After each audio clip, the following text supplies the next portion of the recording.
আলাইকুম দর্শক, আমি আছি জাকিয়া আপুর সাথে। আসসালামু আলাইকুম। জাকিয়া আপু রান্না করে দেখাবে মাংসের কোফতা কারি সাথে রূপচাঁদা ফ্রাই। চলুন রান্নাটা দেখে নেই।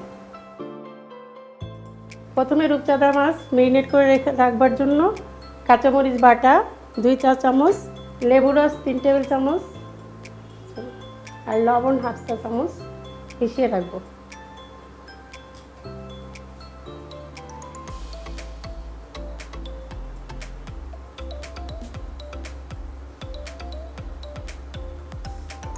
এটা আমার মেরিনেট করা হয়ে গেছে। কোফতা কারির জন্য কিমাটার মেরিনেট করব। আধা চা আমি গরু মাংসের কিমার ভিতরে অর্ধেকটা ডিম ফেটে দিলাম, আধা চা চামচ আদা বাটা দিলাম, রসুন বাটা দিলাম আধা চা চামচ, জিরা বাটা দিলাম আধা চা চামচ, মরিচ বাটা দিলাম আধা চা চামচ, লবণ দিলাম আধা চা চামচ। এগুলো একসাথে মাখিয়ে মেরিনেট করে রাখবো। এর ভিতরে একটা পাউরুটি কুচি মেরিনেট করে মাখিয়ে গোল গোল কোফতা করব। গরম মশলার গুঁড়া দেবো আধা চা চামচ,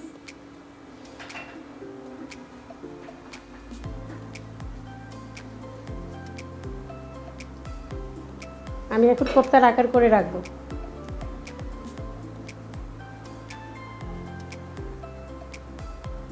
আড়াইশো গ্রাম কিমা ছিল এখানে, 250 গ্রাম কিমা এখানে 6-7টা কোফতা হলো। এখন আমি চুলা জ্বালিয়েছি।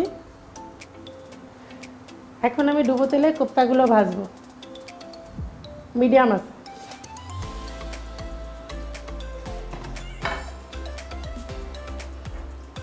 ঘুরিয়ে ঘুরিয়ে ভাজছি যাতে সব সাইডে হয়ে যায়।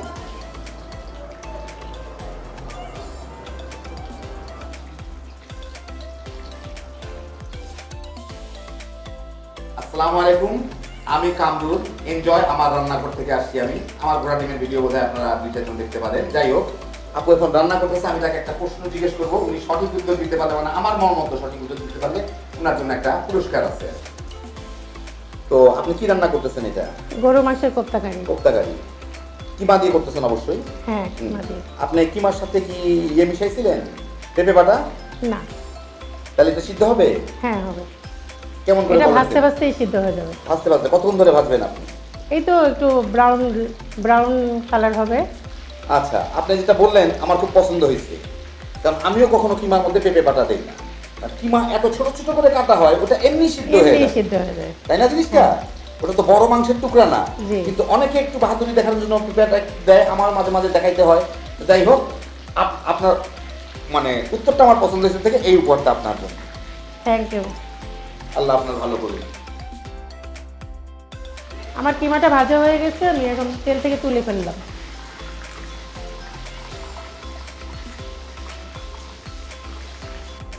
আমি এখন গ্রেভি রেডি করতেছি। এখানে আমি 1/2 কাপের কম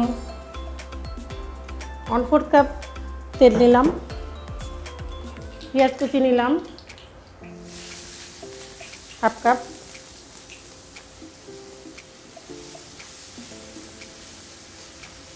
পেঁয়াজ বাটা নিলাম 1 টেবিল চামচ, আদা বাটা 1 টেবিল চামচ,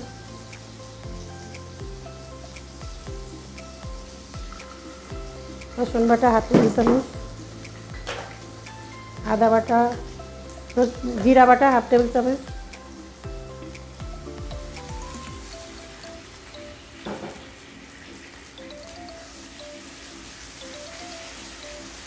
মরিচ বাটা 1/2 টেবিল চামচ,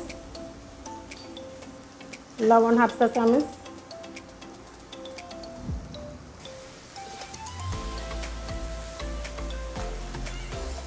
আমি এখন একটু কষাই নিচ্ছি।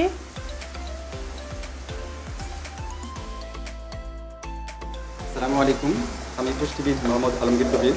আমি এসেছি পুষ্টিবাড়ি ইউটিউব চ্যানেল থেকে। তো আমি এখানে দেখতে পাচ্ছি আপু অনেক সুন্দর একটা রেসিপি নিয়ে এসেছেন।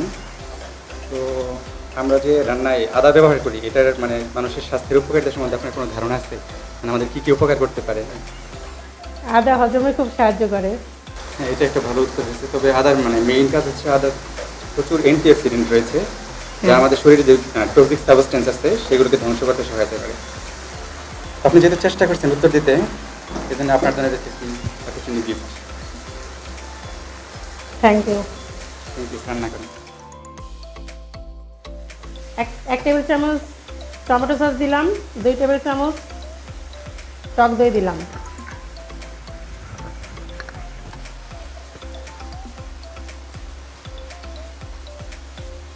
কষাই নিচ্ছি, তেলটাও উপরে ওঠা পর্যন্ত আমি কষাই নিব।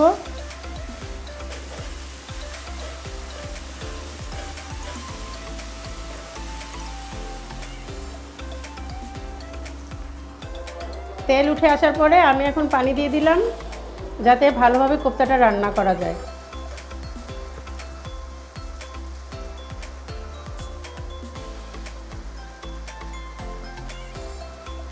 চালটা কমিয়ে দিয়ে আমি ঢেকে দিলাম, অল্প আছে।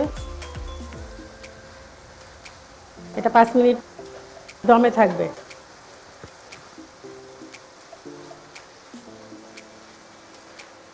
তেল গরম করে নিলাম, এখন আমি ডুবো তেলে মাছটা ভেজে নেব।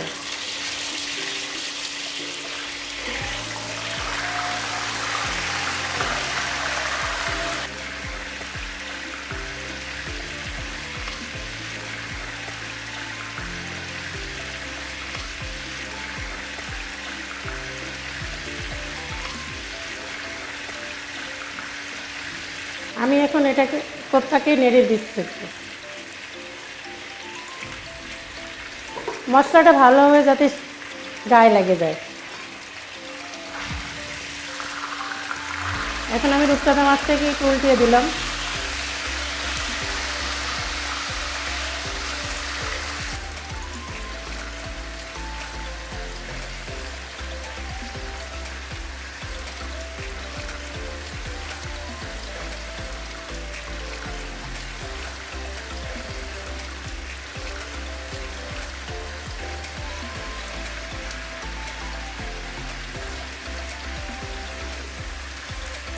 এটা এখন হয়ে গেছে, এখন আমি চুলাটাকে নিভিয়ে দিলাম।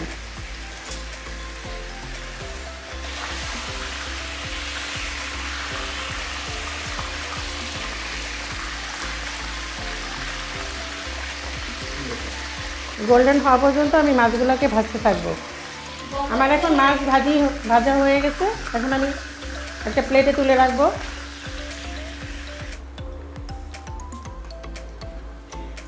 এখন রসুন কুচিটা দিয়ে দিলাম 2 টেবিল চামচ, লাল করে ভেজে নিব। ওই প্যানটাতেই তেলটা কমিয়ে নিয়ে আমি গ্রেভিটা করছি। এখন পেঁয়াজ, ভাজে খোলা পেঁয়াজটা দিয়ে দিব 1 কাপ।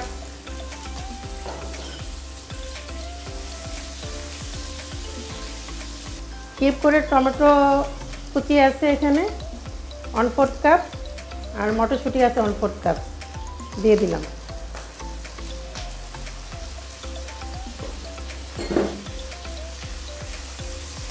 আনারস কুচি আছে 1/4 কাপ, এটা এখন দিয়ে দিলাম। ফিশ সস দিলাম 1 চা চামচ, সয়া সস দিলাম 1 চা চামচ, টমেটো সস দিলাম 1/4 কাপ।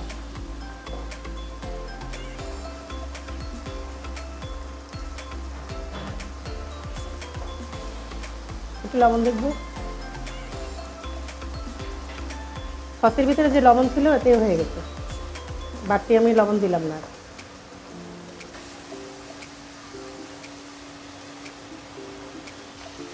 এটা পেঁয়াজটা একটু শক্ত শক্ত মুখে লাগলেই ভালো লাগে।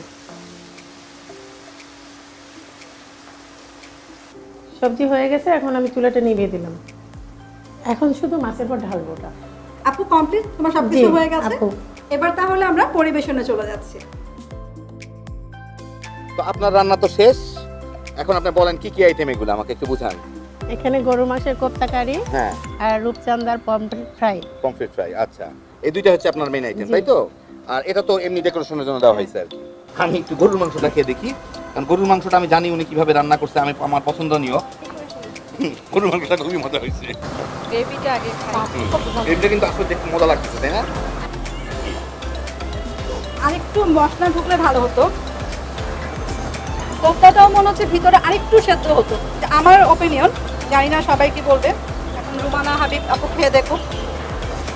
মাছের ভিতরে মশলাটা ঠিক মতো ঢুকে সরে নাই, কিন্তু গ্রেভির সাথে খাওয়ার সময় আর কি একটা কম্বিনেশন বোঝা যাচ্ছে।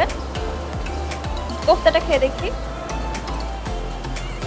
কোফতার ক্ষেত্রেও সেম অবস্থা, যে মাঝখানে মশলাটা খুব একটা বেশি ঢুকে নাই, বাট বাহিরের মানে চিকন বা একটু ছোট করে বানালে আসলে ঠিক মতো ঢুকতে পারতো। সেদ্ধটা হতো। উপরের গ্রেভিটার জন্য খাওয়া যাচ্ছে ঠিক আছে, বাট ভিতরের ফিলিংটা যদি আমরা বলি যে ভিতরের ফিলটা যে আরেকটু যদি হতো, মশলার ভিতরে ঢুকতো, তাহলে খেতে আরো বেশি মজা লাগতো। রেসিপিটি আপনারা দেখলেন, জাজেসদের মন্তব্য শুনলেন। আশা করি আপনাদের রেসিপিটি ভালো লাগবে। আমার ভিডিওতে আপনারা লাইক, কমেন্ট, শেয়ার দিয়ে আমার পাশে থাকবেন। আল্লাহ হাফেজ।